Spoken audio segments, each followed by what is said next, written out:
अच्छा, ये बड़ी इंटरेस्टिंग ऑब्जर्वेशन है भट्टी साहब। क्या यही वजह है कि जब शहजाद अकबर साहब ये चीज़ शेयर करते हैं कि जी शायद नवाज शरीफ को पहले हार्ट टॉक वालों ने अप्रोच किया, लेकिन फिर उनको मशवरा दिया गया कि नवाज शरीफ साहब ना जाएं, इसहाक डार साहब इंटरव्यू करें, तो इसी डायरेक्ट इम्पैक्ट से बचने के लिए था या वहाँ पर चीज़ें बेहतर हो सकती थी? मैडम शेख, पहली बात तो ये है कि स्टीफन सेकर, हमारा मुकाबला तुमसे नहीं, तुम्हें लाने वालों से है। अच्छा। जालिम आदमी, जा बीबीसी वाले तेरी तनख्वाह पर कट लगा दें। जालिम आदमी, जा सख्त सर्दियों में तेरा गीजर खराब हो जाए, दिल पे आके लगा है मुझे भट्टी साहब। जा तू टाई बांधना भूल जाए, जा कैमरे में तेरा मुंह ड्रेकोला जैसा लगे, जा तू स्ट्रॉबेरी समझकर जो चीज़ खाए आगे से वो धरकोना निकले। अब बात यह है कि मुझे समझ नहीं आ रही मैडम शेख कि किस अक्लमंद आदमी ने इनको मशवरा दिया था कि जाके हार्ट टॉक में बैठ जाए। किस अक्लमंद आदमी ने इनको मशवरा दिया था कि आगे जाके हार्ट टॉक में बैठ जाएं? किसके कहने पर उन्होंने कहा कि आ बैल मुझे मार, मतलब आ स्टीफन मुझे लिताड़। सवा सत्यानाश कर दिया उन्होंने इसहाक डार साहब का। क्या यानी शर्म बायसे शर्म सी कि वो कह रहे थे वांटेड मैन, मफरूर, बूट पॉलिश, ये भागे हुए, मुल्क में अनरेस्ट पैदा करने वाले, मुजरम, झूठे, मुनाफिक। और दूसरी बात है कि ये इंटरव्यू, इससे पहले एक मरतबा मुशर्रफ का मार्शला लगा, हसन नवाज ने हार्ट टॉक में इंटरव्यू दिया और कहा कि जिस फ्लैट में मैं रहता हूं ये किराए का है। उसके बाद हुसैन नवाज साहब ने इंटरव्यू दिया जावेद चौधरी साहब को और कहा कि अल्हम्दुलिल्लाह सारी जायदादें मेरी हैं। उसके बाद मरियम नवाज साहब ने इंटरव्यू दिया और कहा कि माशाल्लाह मेरी तो बैरूनी और अंदरूनी मुल्क कोई जायदाद ही नहीं है। उसके बाद नवाज शरीफ साहब ने 3-4 तकरीरें ठोकी और फिर एंड पे कहा कि ये तो सारा हुसैन नवाज ने जो बताया मैंने कह दिया, मुझे पता नहीं। मतलब इंटरव्यू कभी भी इनको रास नहीं आए, हमेशा उल्टे ही पड़े। अब बाकी सारे तो जब भी इनसे कोई सवाल पूछा गया है कि इन्होंने आएं बाएं छाएं की है, कभी कोई सही सवाल का जवाब नहीं दिया। अच्छा, अब ये छोड़ दें जो शहजाद इकबाल साहब ने सारा बताया, महमल ने बताया, हफीज साहब ने बताया, वो छोड़ दें। अच्छा, आपको याद होगा कि ये 7 साल ये इसहाक डार साहब अल्हम्दुलिल्लाह बड़े बड़े कारनामे सर अंजाम दे चुके हैं, बड़े बड़े झूठ बोल चुके हैं। ये 7 साल काजी फैमिली के खां लंदन में पढ़ते रहे, फिर जब सियासत में आए, पार्लियामेंट में आए, उनके शनाख्ती कार्डों पर इन्होंने जाली अकाउंट्स बनाए बैंकों में, मनी लॉन्ड्रिंग की और हाउस ऑफ शरीफ के लिए।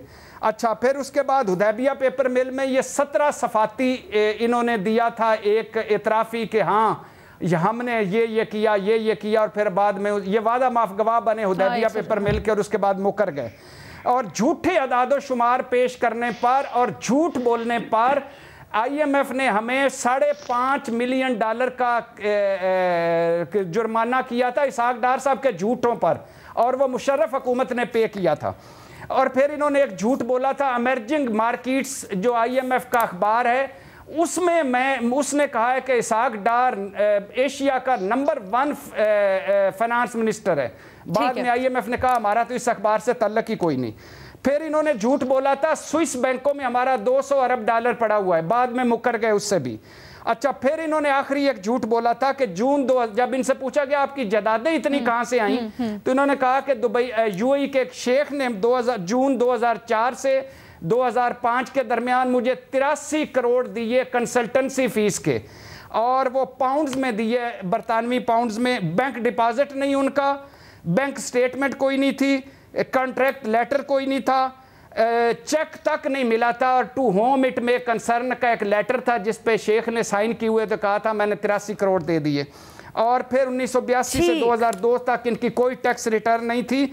और फिर वो फाफन वाला बता चुके हैं कि कितनी है, और फिर वो नैब वाला बता चुके हैं, दर्जनों नैब मार गया हमें हमारी आंखों में धूल झोंक के। तो इसहाक डार साहब वो हैं जो आंखों से सुरमा चुरा लेते हैं, लेकिन उस दिन इनकी आंखों का सुरमा आंसुओं में बह गया और ये वफा करके भी तन्हा रह गए। अच्छा, ये बता दें नून लीग को फर्क पड़ेगा या नहीं? भट्टी साहब कह रहे हैं कि मेरे बच्चों का जो दूध पी गए थे ना उसका बदला ले लिया स्टीफन सेकर ने। अल्लाह तेरा भला करे स्टीफन सेकर, अल्लाह तेरा भला करे। वैसे वो कल वाली लिस्ट में स्टीफन सेकर नहीं था। एक मेन किरदार, ये दूध पीने वालों का एक मेन किरदार था। ये दूध पीने वालों का एक मेन किरदार था। ठीक है, न्याजी साहब की बात सुनते जरा मेरे रीमा उमर साहब को जाने का सवा सत्यानाश हो गया है। ठीक है जी न्याजी साहब जल्दी से। अलीना, बात यह है कि ये जो भट्टी साहब ने इतनी बड़ी चेकलिस्ट बनाई दी है ना दयानतदारी की, डॉक्टर साहब की, तो साहब इसी पैराए में ये अपने आज जिनके साथ इनकी जिसको कहना चाहिए कि बगलगिरी हुई है, उनकी भी चेकलिस्ट दे देते कि कौन कौन जगह पे क्या क्या करते हैं। देखिए मैं तो सर पहले तो अभी तो आप दें ना, जिनसे आप बगलो बगल हुए हैं, पहले तो आप दें मेरी जान, उनकी आप दें, बाद में मैं भी दे दूंगा अपने वक्त पे। दे जरा जिनके बगलो बगल हो चुके हैं, आप एक महीने के लिए गिरबान में आ जाते हैं। और हाँ स्टेफन सेकर ने मेरी तरह सामने सवाल लिखे हुए पढ़ के बयान किए, लिखे हुए। जो सेकर है उसने स्टीफन सेकर न्याजी साहब की सुन ले वो क्या कह रहे हैं मेरे रीमा के पास जाने पे। नहीं क्या सुननी है न्याजी साहब, वो दुखड़े फोल रहे हैं वो क्या, उन्होंने क्या सुनानी है? आप तो हर रोज सुनाते हैं ना न्याजी साहब, बेचारे हफ्ते में एक दिन सुनाते हैं, इसलिए उनको थोड़ा ज्यादा टाइम दे दें। जी न्याजी साहब, टाइम भी दे दे न्याजी साहब को। ठीक है, डन हो गया न्याजी साहब।